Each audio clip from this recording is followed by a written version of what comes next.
Welcome back to Home Gym Hacks and Reviews. Today I am going to show how I would structure an upper body pull workout for the back, biceps, traps, and forearms using only the Powertec Multipress, a set of soft ties, swivels, revolving D handles, and the Angles 90 grips. There will be some really cool hacks in this video, and I think you'll see why this machine could really be called the multi-pull press.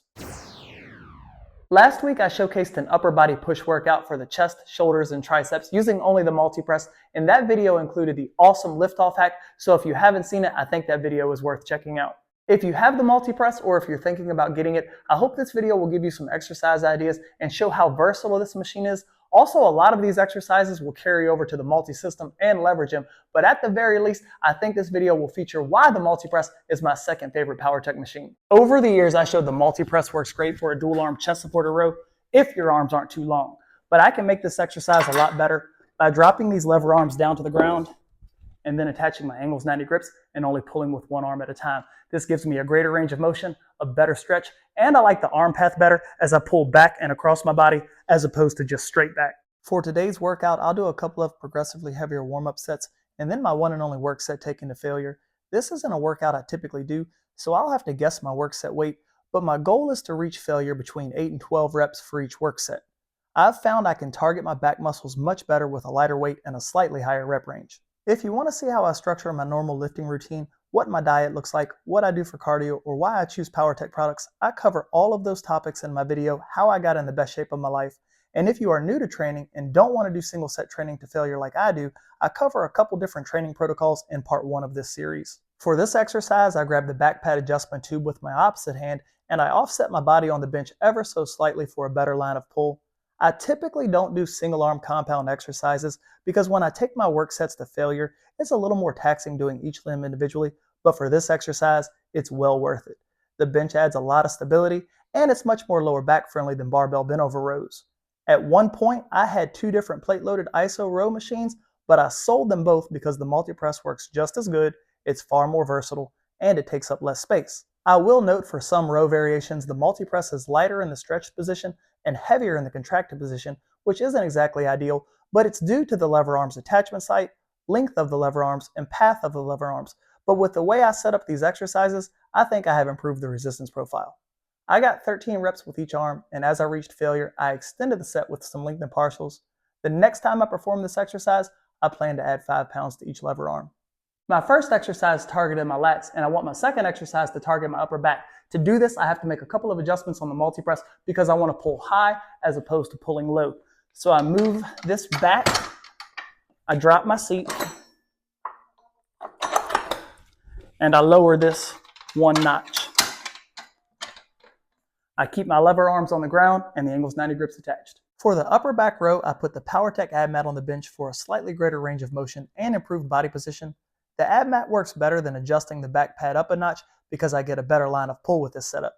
The Ab Mat also keeps my face from getting smushed into the back pad. I normally include a vertical pull exercise on my back day, but I just want to use the multi-press for this video. If you want to expand the number of back and bicep exercises you can perform on the multi-press, Powertec makes a lat tower attachment and a curl attachment for the multi-press, FID bench, and multi-system. I really like that even though the lever arms are on the ground, the weight horns are still high enough to load and unload my 45-pound plates no problem. This is another exercise that can be performed on the multi-press, which hangs really well with some standalone machines.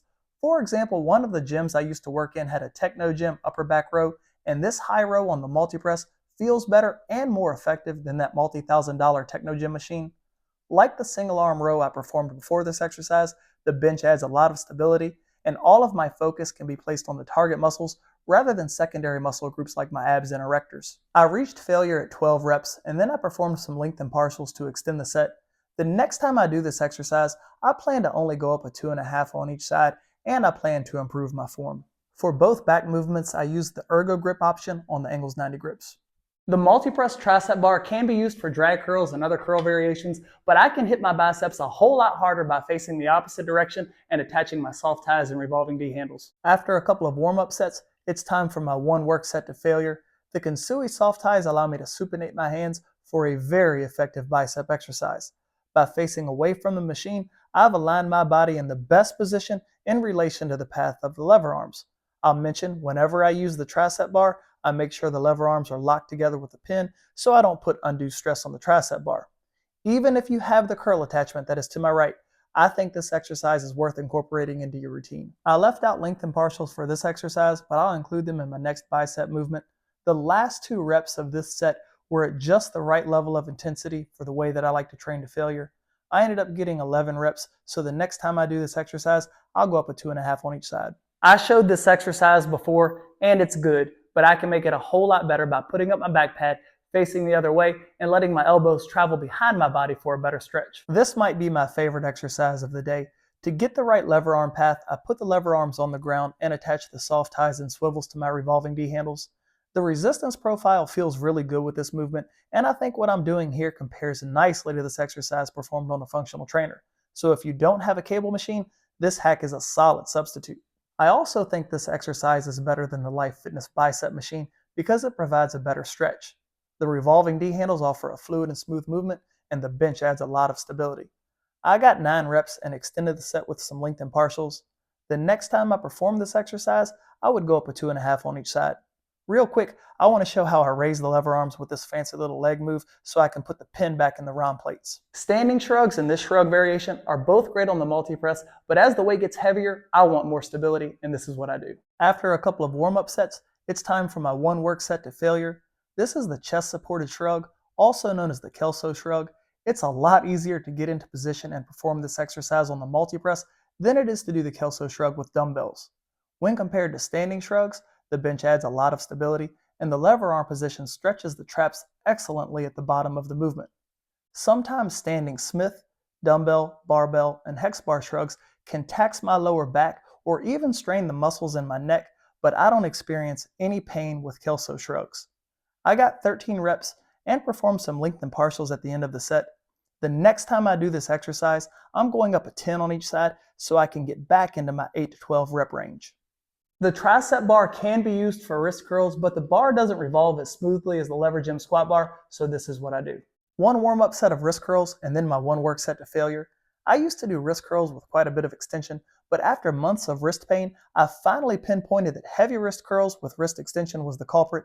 Now I just simply flex the forearm from a standing straight arm position and I get an excellent burn in the belly of my forearms.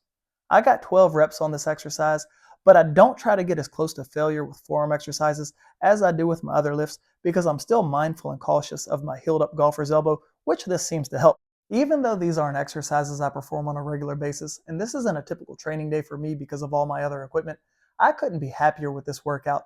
I felt like each muscle group got an excellent stimulus, and I had a pretty decent pump at the end of the training session. Nothing I did today hurt my joints, and each exercise hit the muscle group just as good as the lifts I perform in my normal routine. The Powertec Multipress continues to impress me with its versatility and effective exercises, especially with its extremely small footprint and tremendous adjustability. I know why I've had 3 of these over the last 15 years, and I've always said this machine is a steal at $8.99. Even better, it's presently on sale at 10% off. I think this video showcases how great and versatile the multi-press is. If you get this machine or any Powertec product, please consider using my Powertec US or Powertec Europe affiliate links at no additional cost to you. It's the best way to let Powertec know my videos are being seen and they're helpful. And if you found this video helpful, please consider liking it. And if you haven't subscribed to my channel, please consider doing so. And remember, if your equipment lacks, I got the hacks. Take care, everyone.